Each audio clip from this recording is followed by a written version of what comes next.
मैं प्रवेश Kumar Singh MS Deepali coaching time के माध्यम से आपको अपने चैनल में स्वागत करता हूं, हार्दिक अभिनंदन करता हूं, नमस्कार करता हूं। अब तक के वीडियो में आपने देखा अर्थ के आधार पर वाक्य भेद, यानी वाक्य के दो प्रकार होते हैं, अर्थ के आधार पर वाक्य के भेद और रचना के आधार पर वाक्य के भेद। तो अर्थ के आधार पर वाक्य के भेद 8 होते थे जो आपको हम समझा चुके हैं। आज हम आपको समझा रहे हैं रचना के आधार पर वाक्य के भेद। रचना के आधार पर वाक्य के भेद 3 प्रकार के होते हैं। नंबर 1 सरल वाक्य,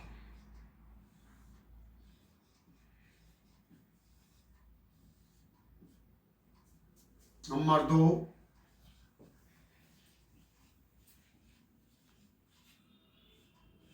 संयुक्त वाक्य और नंबर 3 होता है हमारा मिश्र या मिश्रित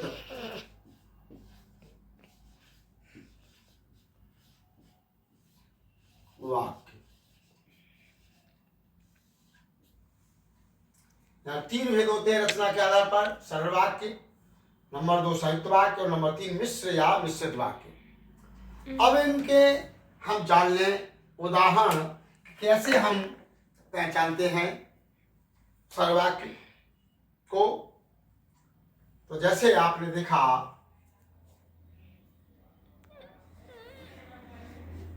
उदाहरण,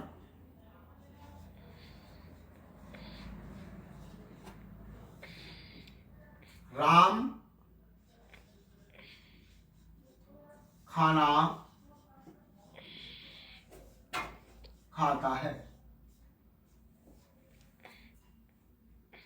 सरल वाक्य का उदाहरण है राम खाना खाता है।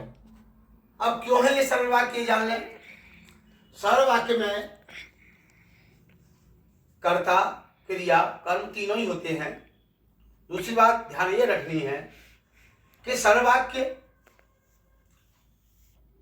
हमेशा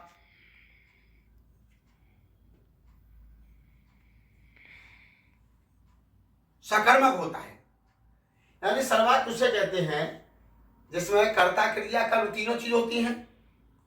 तो हमारे इसमें राम कर्ता है, खाता है क्रिया है, खाना हमारा कर्म है, तो हमारा सकर्मक वाक्य है।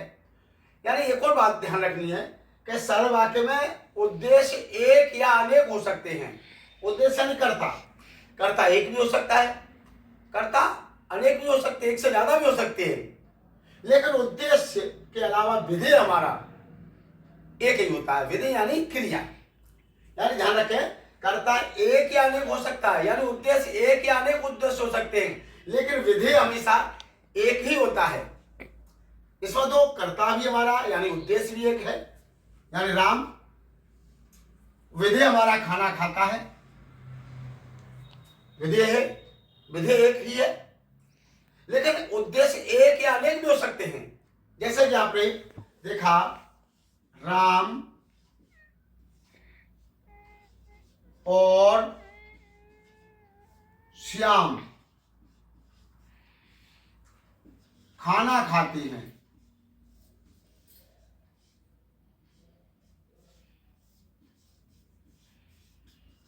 राम और श्याम खाना खाते हैं, तो आप देख रहे हैं कि राम और श्याम दो उद्देश्य हो गए।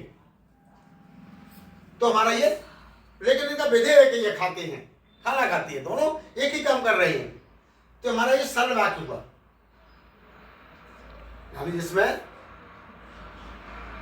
व्याकरण नियमों के अनुसार कर्ता, क्रिया, कर्म को व्यवस्थित स्थानों पर रखा जाता है, उसे हम सरल वाक्य कहते हैं, जिसमें कर्म का होना भी जरूरी होता है। कर्म के साथ उद्देश्य एक और अनेक भी हो सकते हैं, तब भी हमारा सरल वाक्य होगा।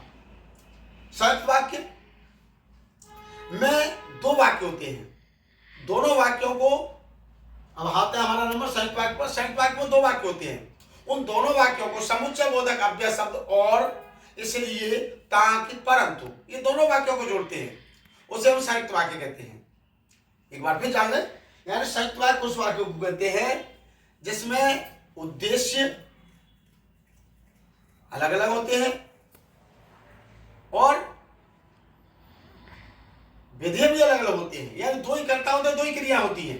उन दोनों वाक्यों को जोड़ने के लिए समुच्चयबोधक शब्द और इसलिए ताकि परंतु होता है, लगा होता है बीच में, जो दोनों वाक्यों को जोड़ता है। जैसे एग्जाम्पल जाने आप, इसी एग्जाम्पल से मैं जोड़ के बता रहा हूं। राम खाना खाता है और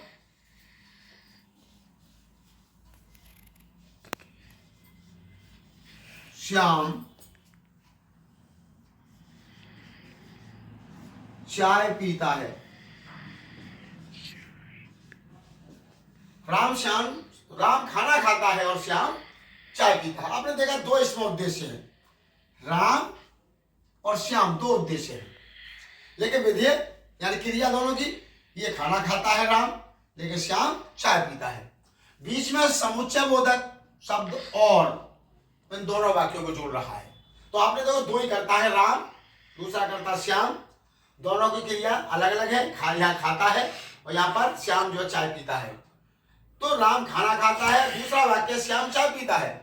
इन दोनों वाक्यों को समुच्चय बोधक अव्यय शब्द हमारा और ये जोड़ रहा है, तो ये हमारा संयुक्त वाक्य हुआ। लेकिन आप एक बात का ध्यान रखें, देखिए और यहां भी लगा हुआ था, आप ये सोचे यहां और लगा, इस हमारा संयुक्त वाक्य हो गया, क्योंकि यहां पर दो वाक्य नहीं है, दो कर्ता के बीच में यानी दो उद्देश्यों के बीच में और लगा हुआ है, लेकिन यहां दो वाक्यों के बीच में और लगा हुआ है, तो ये हमारा संयुक्त वाक्य हुआ। अब हमारा मिश्र या मिश्रित वाक्य। मिश्र या मिश्रित वाक्य उसे कहते हैं जिसमें एक वाक्य तो प्रधान वाक्य होता है, दूसरा उपवाक्य होता है। यानी एक वाक्य तो स्वतंत्र होता है, दूसरा वाक्य उस पर आश्रित होता है, उसे हम मिश्र वाक्य कहते हैं। जैसे कि एग्जाम्पल देखें, यदि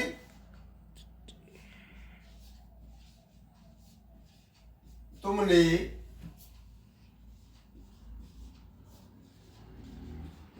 परीक्षा में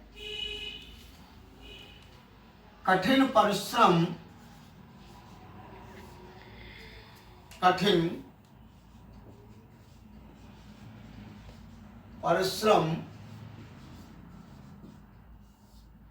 किया होता तो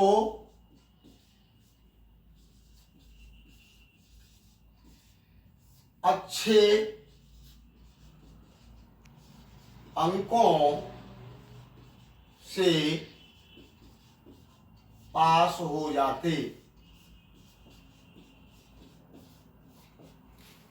एग्जाम्पल देखें, यदि तुमने परीक्षा में कठिन परिश्रम किया होता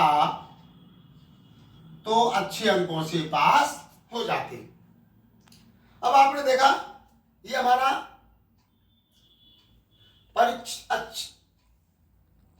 अच्छे अंकों से पास हो जाते, ये आश्रित वाक्य है। तुमने परीक्षा में कठिन परिश्रम किया होता, किस पर है आश्रित? पर तुम पर, यहाँ ये प्रधान वाक्य है, तुमने परीक्षा में परिश्रम किया होता, और ये आश्रित वाक्य है, अच्छे अंकों से पास हो जाती। अगर तुम परीक्षा में परिश्रम करते तभी तो अच्छे अंकों से पास होती, तो ये डिपेंड है तुम पर, दूसरा वाक्य। तो यहां पर आपने देखा कि एक वाक्य दूसरे पर आश्रित है, एक वाक्य दूसरे पर डिपेंड है, इसलिए हम कहेंगे इसे मिश्र या मिश्र वाक्य। एक बार फिर समझ लें, सरल वाक्य उस वाक्य को से कहते हैं जिसमें एक उद्देश्य एक या अनेक हो सकते हैं, लेकिन विधेय एक ही होता है। यानी कर्ता एक हो सकता है या कर्ता एक से अधिक भी हो सकते हैं, उसे हम सरल वाक्य कहते हैं। दूसरी बात, इसमें रचना के आधार पर वाक्य तीन प्रकार के होते हैं, सरल वाक्य, संयुक्त वाक्य, मिश्र वाक्य। सरल वाक्य में उस वाक्य को कहते हैं जिसमें सार्थक शब्द समूहों को व्यवस्थित स्थानों पर रखा जाता है, जिसमें कर्ता क्रिया कर्म तीनों चीज पाई जाती है, उसे हम सरल वाक्य कहते हैं। दूसरी बात, इसमें उद्देश्य एक हो सकता है या अनेक हो सकते हैं, लेकिन विधि एक ही होता है। लेकिन कर्ता एक हो सकता है या कर्ता एक से अधिक भी हो सकते हैं, उसे हम सर्ववाक्य कहते हैं। उदाहरण के लिए राम खाना खाता है, राम हमारा कर्ता है, खाता है क्रिया है, यानी राम करता है यानी उद्देश्य है, और खाना खाता है विधेय है, सर्ववाक्य। दूसरा, राम और श्याम खाना खाते हैं, इसमें दो उद्देश्य है, राम और श्याम, तो उद्देश्य अनेक भी हो गई यानी एक से अधिक भी हो गई, लेकिन दोनों क्या काम कर रहे हैं, खाना खाते हैं, तो ये भी हमारा सर्ववाक्य है। दूसरा संयुक्त वाक्य, संयुक्त वाक्य में दो ही उद्देश्य होते हैं, दो ही विधि होती है, यानी दो ही कर्ता होते हैं, दो ही क्रिया होती है, दो यानी दो वाक्य होते हैं। उन दोनों वाक्यों को समुच्चयबोधक अव्यय शब्द और इसलिए ताकि परंतु दोनों वाक्यों को जोड़ता है, उसे हम संयुक्त वाक्य कहते हैं। जैसे राम खाना खाता है एक वाक्य है, दूसरा और श्याम चाय पीता है ये दूसरा वाक्य है। इन दोनों वाक्यों को, राम खाना खाता है, श्याम चाय पीता है, इन दोनों वाक्यों को समुच्चयबोधक अव्यय और जोड़ रहा है, इसलिए हमारा ये संयुक्त वाक्य है। आप ये समझे, इसमें भी सर्ववाक्य में और लगा हुआ है, ये दो वाक्य नहीं है, यहाँ पर दो कर्ताओं को जोड़ रहा है, दो कर्ताओं के बीच में और लगा हुआ है, तो इसे संयुक्त वाक्य नहीं कहेंगे, लेकिन यहाँ पर दो वाक्यों को समुच्चयबोधक और जोड़ रहा है, इसलिए हम संयुक्त वाक्य कहेंगे। मिश्र वाक्य या मिश्रित वाक्य, इसमें एक प्रधान वाक्य होता है, एक उपवाक्य होता है, यानी एक आश्रित वाक्य होता है, एक स्वतंत्र वाक्य होता है, यानी एक वाक्य दूसरे वाक्य पर डिपेंड होता है, उसे हम कहते हैं मिश्र या मिश्रित वाक्य। उदाहरण, यदि तुमने परीक्षा में कठिन परिश्रम किया होता तो अच्छे अंकों से पास हो जाते। यदि तुमने परीक्षा में कठिन परिश्रम किया होता, तुम पर डिपेंड है वाक्य कौन सा, अच्छे अंकों से पास होना, तो अच्छे अंकों से पास होना आश्रित वाक्य है, किस पर, तुम पर, तो ये प्रधान वाक्य है, तुमने परीक्षा में परिश्रम कठिन परिश्रम किया होता, और ये आश्रित वाक्य अच्छे अंकों से पास हो जाते। तो जहां एक वाक्य दूसरे वाक्य पर आश्रित होता है, यानी एक वाक्य दूसरे वाक्य पर डिपेंड होता है, उसे हम कहते हैं मिश्र या मिश्रित वाक्य। और भी इसके उदाहरण है, ये तुम विद्यालय में पढ़ने आते तो संपूर्ण ज्ञान प्राप्त कर पाते, या तुम मेरे घर पर आते तो मैं तुमको चाय पिलाता, यदि घनघोर वर्षा हुई होती तो अच्छी फसल पैदा होती, यानी सब कुछ ये हमारे मिश्रित वाक्य के उदाहरण है। संयुक्त वाक्य में बहुत सारे उदाहरण होते हैं, जैसे वह बाजार जाता है लेकिन वह बाजार से लौट कर आता है, दो वाक्य हो गए। तो आज हमारा ये रचना के आधार और वाक्य भेद जो था आपका पूरा होता है, और इसके एग्जाम्पल हम आपको अगले वीडियो में देंगे, जिससे आपको और स्पष्ट हो जाएगा अच्छी तरह से, अभ्यास के माध्यम से, एक्सरसाइज के माध्यम से।